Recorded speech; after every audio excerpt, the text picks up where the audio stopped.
Com um presidente que joga contra a saúde pública, a gente tem que manter a esperança em alta para não enlouquecer.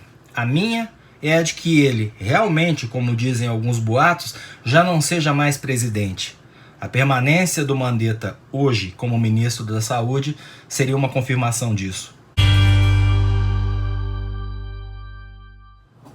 Salve galera, eu sou o Maurício Ricardo, cuide-se. Começo mais uma vez agradecendo a todos os profissionais de saúde do país, inclusive ao médico Luiz Henrique Mandetta, que está lá, pelo menos por mais hoje, no Ministério da Saúde, lutando contra a pandemia e os negacionistas do isolamento comandados pelo seu próprio chefe, o único presidente da República no mundo que quer atropelar as determinações da Organização Mundial da Saúde, que foram feitas com base nos estudos, pesquisas e fatos comprovados recentemente em países onde a Covid-19 chegou antes.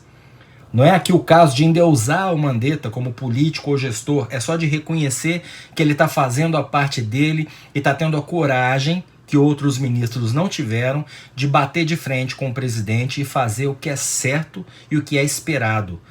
Conta muito o fato de que, além de político, ele é médico. A gente já tinha visto na postura do governador de Goiás, Ronaldo Caiado, que sim, a formação faz diferença. Caiado, no dia 15, teve a coragem de pegar o microfone naquela manifestação a favor do presidente e de um novo AI-5, chamar todo mundo de irresponsável e mandar voltar para casa. O detalhe aqui é que era um dos governadores mais fiéis ao presidente e mais alinhados com ele. O recado do governador de Goiás, que foi vaiado na manifestação e chamado de traidor por isso, é o mesmo que o Mandetta vem dando todo dia à frente da pasta. Se o problema é uma pandemia, uma ameaça à saúde pública, o médico político responsável tem que ser mais médico do que político. É lamentável que nem todos pensem assim. Nesse exato momento, gente como o médico e deputado Osmar Terra, para citar o mais ruidoso, tem a coragem de fazer vídeo distorcendo gráficos e estudos para dizer que todo mundo tem que voltar para o trabalho. Ele abre esse vídeo dele, que eu não vou dar nem link aqui, porque não se dá palanque para otário, né? Saudoso Ricardo Boechat. Ele abre esse vídeo falando que a ordem do isolamento imposta pelos governadores e prefeitos contraria a determinação do governo federal. Isso mesmo, ele diz com todas as letras que essa política, a do isolamento horizontal, é contrária à do governo federal. Em vídeo gravado ontem, provavelmente supondo que o Mandetta iria realmente ser demitido hoje, o que não aconteceu, e mostra a divisão e descolamento da realidade que alimenta hoje a cúpula do governo. Por quê? Porque não é verdade que a determinação federal seja contrária ao isolamento e pregue a volta ao trabalho. A gente está vivendo, sim, a ridícula situação em que o presidente prega uma coisa, como pessoa física, e seu governo diz outra. Para ser mais específico, o presidente, o Osmar Terra, que é seu aliado e ex-ministro, e outros malucos dizem: isolamento horizontal não funciona, governadores reabram o comércio. E o Ministério da Saúde diz: fique em casa, que é o que diz o Trump, que é o que diz a OMS, que é o que dizem todos os países que estão para enfrentar o pico de manifestações da doença ou estão enfrentando. Não existe outra resposta. A gente precisa ganhar tempo para não contaminar todo mundo de uma vez e para preparar cada município para tratar o maior número possível de doentes. A postura que o Bolsonaro assumiu é criminosa. Ontem ele, Bolsonaro, postou no seu Twitter um vídeo do militante Tomé Abduch numa comunidade pobre de São Paulo, mostrando como o isolamento é horrível para quem está com a geladeira vazia. Postou vídeo dele próprio dizendo que tem ministro estrelinha e que ele vai usar caneta. Hoje almoçou com Osmar Terra e mais cedo postou uma foto enigmática com dois ministros militares, o general Heleno e o general Azevedo, dizendo que é na adversidade que se conhece os verdadeiros patriotas. É o presidente da República choramingando, mandando indireta, fazendo ameaça contra seu próprio governo. Que conclusão a gente tira disso?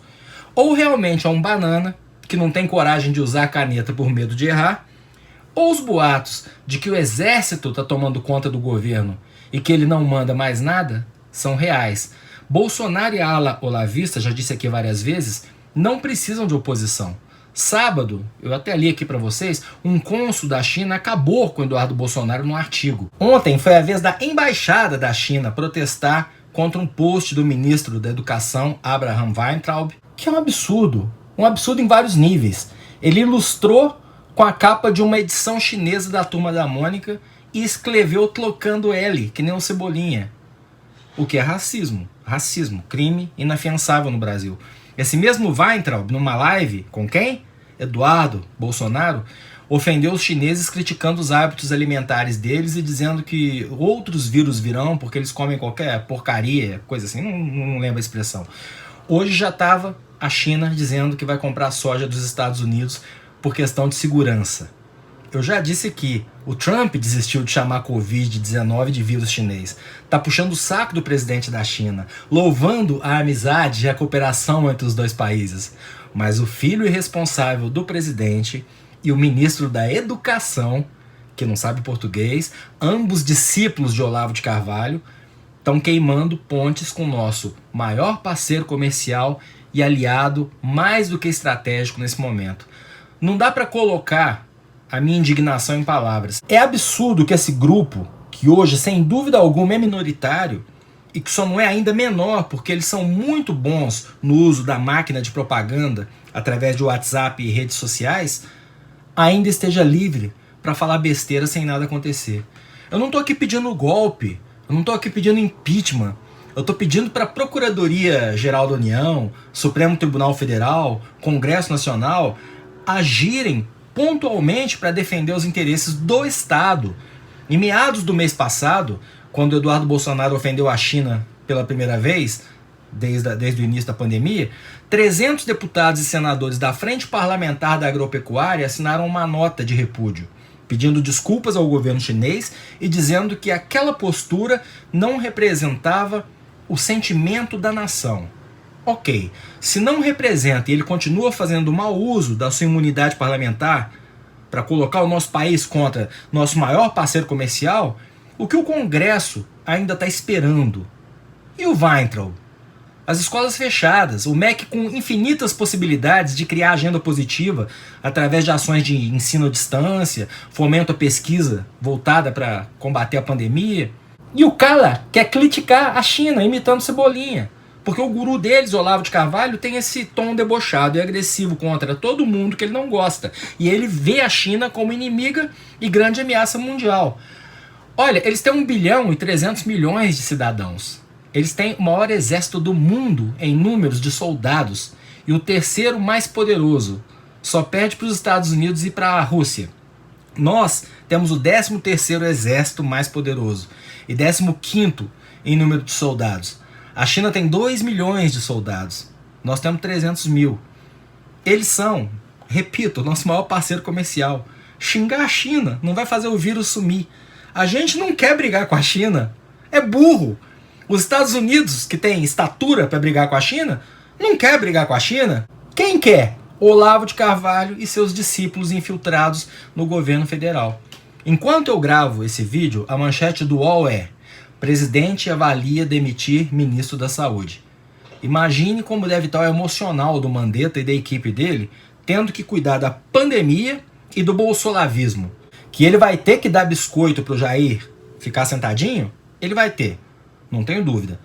Só que dar biscoito pro Jair significa relaxar os cuidados, ou seja, atrapalhando o Bolsonaro já deve estar.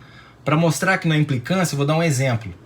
Hoje mesmo, o Ministério anunciou o relaxamento parcial do isolamento, dizendo que ele pode ser vertical, ou seja, gente saudável e que não está no grupo de risco pode voltar ao trabalho em cidades onde 50% dos leitos hospitalares estiverem disponíveis. Isso passa a valer a partir de segunda, dia 13, e vai ter um resultado óbvio.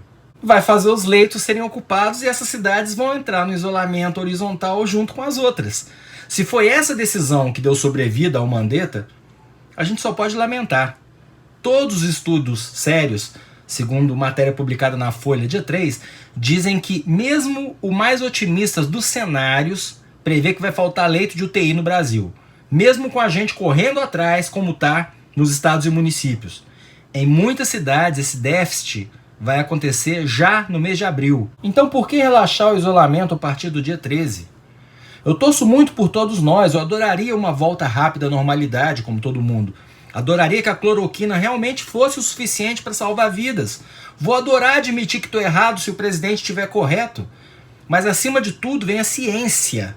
A gente tem que ter humildade para respeitar o que diz quem se debruça sobre um assunto mais que a gente. Esse é o princípio que justifica o tal ministério técnico. Essa é a obrigação de todo político que ocupa um cargo executivo.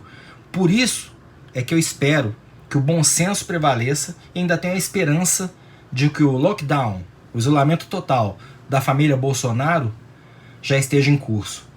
Eu sou Maurício Ricardo, inscreva-se, ative as notificações, dê like ou dislike, torne-se membro para me ajudar a produzir e comente.